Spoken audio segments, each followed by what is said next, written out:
Zack Snyder's Justice League is officially coming to HBO Max in 2021, but how will it differ from the theatrical cut finished by Joss Whedon?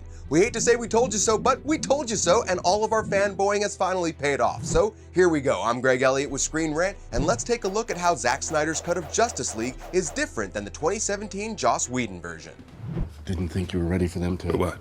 For them to see the monster. You are not a monster. It's weird that you thought I meant me. In the interest of keeping the runtime down, Justice League lost a lot of the character development of anybody outside of Superman, Batman, and Wonder Woman.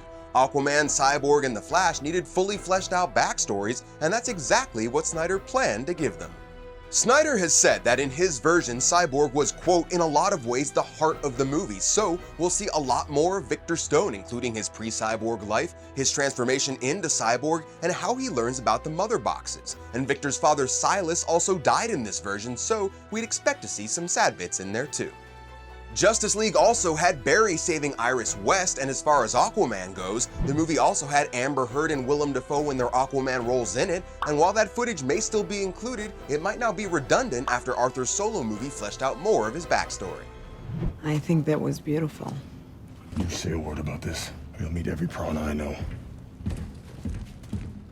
A lot of the subplots will probably get shuffled around too. Whedon added the parademon siren lore and the idea that they're able to sense fear, so this means that Bruce will have to learn about the mother boxes in a different way, probably through Lex Luthor, who is said to have had a much bigger role in Snyder's film.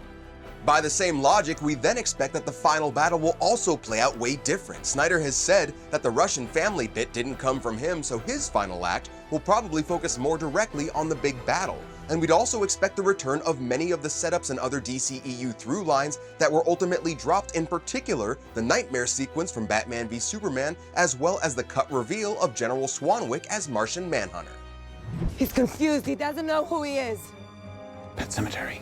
It's no secret that a lot of Joss Whedon's reshoots forced a lot of humor into the movie, which clearly altered the tone of the film. Listen, we get it. Zack Snyder's darker, intense, super stylized movies aren't for everyone, but however you feel about his approach to filmmaking, it's clear that the style of these two very different directors didn't exactly mesh, and Justice League at least having a consistent tone this time has to be a massive improvement. And it turns out that Junkie XL's unreleased score for the film was finished, so we'll surely get to hear that in its full glory now. The world needs you. It doesn't need you. Tell me. Do you bleed? Fake upper lips aside, Superman's story is clearly the most changed thing about Whedon's Justice League. Whedon reshot a lot of scenes just for looks, and aside from parting the mother boxes with Cyborg and his returning home at the end of the film, pretty much everything else about Superman's arc is subject to change.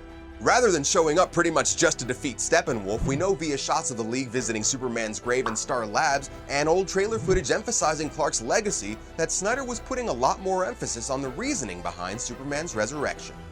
We're definitely looking forward to that meeting between Alfred and Superman, and we might actually finally get to see the famous Black Superman costume. But however Soup's story changes in the Snyder Cut, at least we'll be able to look at his face without recoiling in horror. With Batman v Superman, Snyder appeared to be setting up a larger force pulling the strings from the shadows, and although Steppenwolf was still the main villain of Justice League, we now know that Darkseid, played by Ray Porter, was intended to be a looming presence over the film, kinda like Sauron in Lord of the Rings. A shot of the League facing a boom tube suggests that Darkseid was going to appear at the end, maybe as a final villain after they beat Steppenwolf, or maybe just as a setup for a future movie. Given that he wasn't supposed to be the big bad until later films, it'll be interesting to see just how much of this material makes it into the Snyder Cut, especially now that everything needs to be contained into this one movie rather than setting up sequels that'll never come. Zack Snyder's Justice League premieres on HBO Max in 2021, and you can bet that we'll be there every step of the way to keep you in the loop. So keep checking back with Screen Rant for more info. I'm Greg Elliott, thanks for watching, and I'll see you next time. Peace.